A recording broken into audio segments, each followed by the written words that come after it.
So, we have decided to join #vanlife and buy ourselves a van that will eventually convert into a campervan, or buy a campervan that's already perfect and ready to go. We've decided on a Volkswagen T5. Main reason, I suppose, is because I want to have this as a daily drive, but as well it to be converted inside so that we can then go camping at the drop of a hat.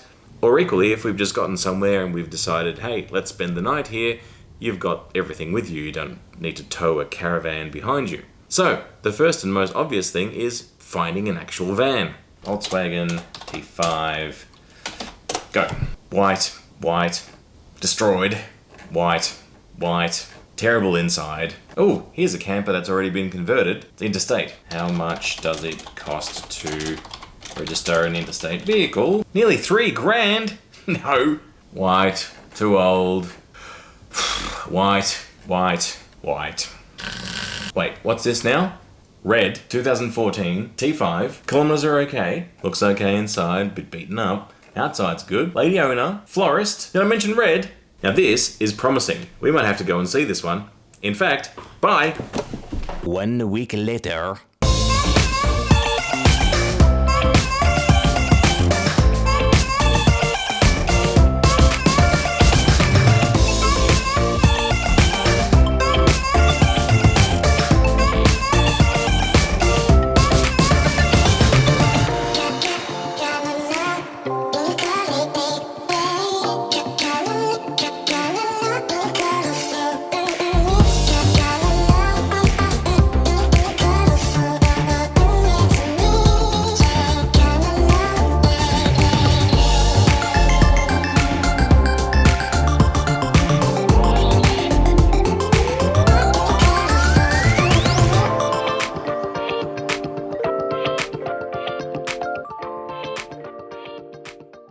The main thing to understand about me and my wife and how we choose things is that we do not go into things quickly.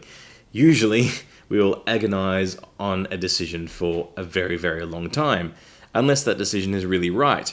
And in this case, it seemed really right. There are a few other obvious options we could have gone for. A high-roofed something, either a Hi-Ace that has already got a high roof on it, which there are more of than you can poke a stick at, a Volkswagen Transporter with already a pop top in it or already a high roof, or something massive like a Sprinter, which is why all of the new Sprinter conversions have got a bathroom and stuff stuck in there. But mostly we think we're going to be parking on grid in caravan parks, campsites, with power, with showers and toilets, so the need for us to have our own bathroom, not really there. And on the occasional time we might go off grid, we'll take a porta potty along with us. It's not that big a deal. We did very briefly look at buying brand new campers, but they are just way too big, so the same issue as the Sprinters. And unfortunately, living in Australia, you can't actually get something like a California ready-made off the shelf, and even if you could, it'd be sort of like $100,000. There are a few companies in Australia that do similar conversions to the California, which ultimately is the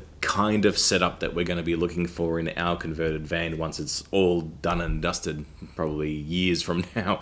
The problem with those companies is that generally you can't buy a van yourself, bring it to them, and for them to convert. So you end up paying kind of the same amount as you would for one of those snail homes or a massive Sprinter or something like that. But the costing was obviously a factor for us as well. So we were looking originally at some older vans which had done more kilometers, which obviously would be cheaper. But then quite rightly, my wife pointed out that by the time you throw a bunch of money into converting a van, surely it would make more sense to buy a newer van so that the kilometers are less, it's going to last for longer, so on and so forth, and then throw the money into it, which she's smarter than I am. She was correct.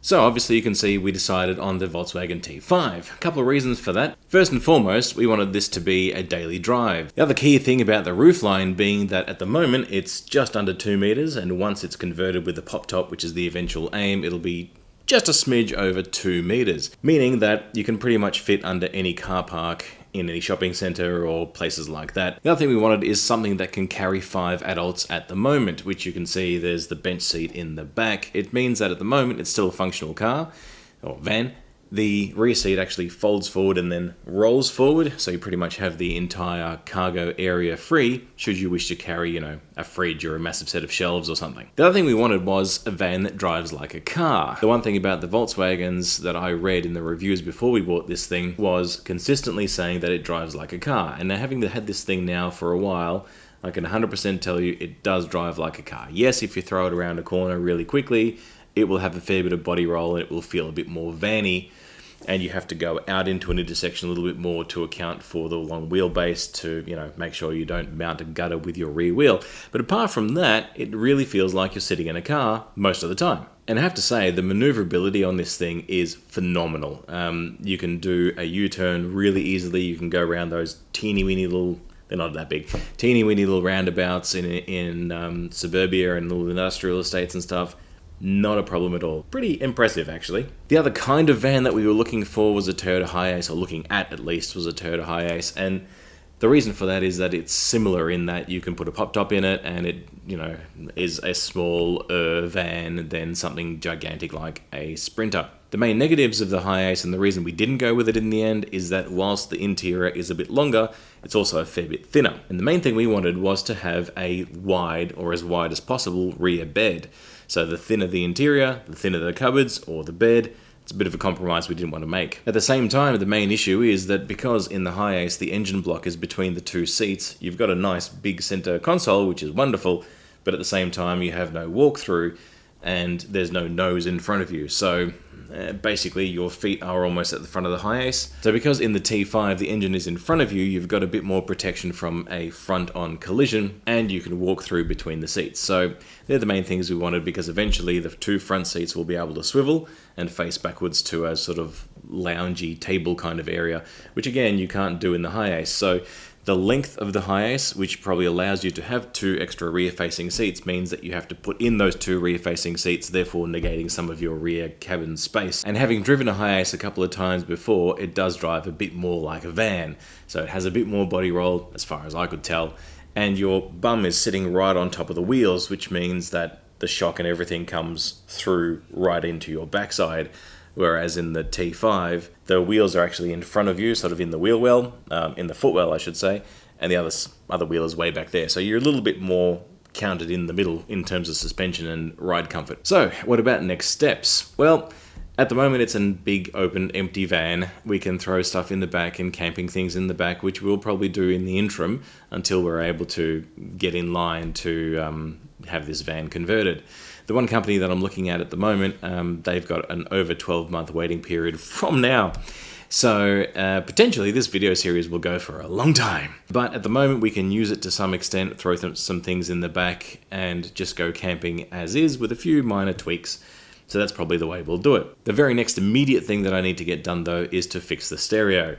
So the next video no doubt will be putting in a new stereo because the old one is absolutely awful. As you might imagine in a van, the stereo is not really the focus of the whole thing. It's to be able to carry cargo. But with those paper speakers in the door and a reasonably crappy head unit that came with the car, you're not really expecting much, and not much is exactly what you get. Then after the stereo system, we'll probably look at trying to make the thing livable in the interim, so probably setting up some sort of a bed system in the back, which I'm not sure what that's going to look like yet, but I've got a few thoughts. We'll just have to run them through, and so probably episode 3 or 4, we'll be trying to work out how the beds are going to work.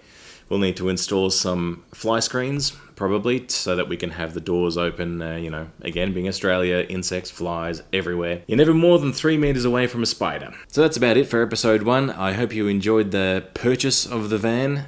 I did. But the next few episodes will be the few more basic conversions that we need to get it going, and probably the first camping trip. I'll make sure to document that as well. So apparently I have to end these videos with a call to action. So don't forget to press the like button, comment, subscribe, press the bell notification, feed your pets, go and water the lawn, and call that relative that you haven't spoken to for a while. And I'll see you in the next one. Bye!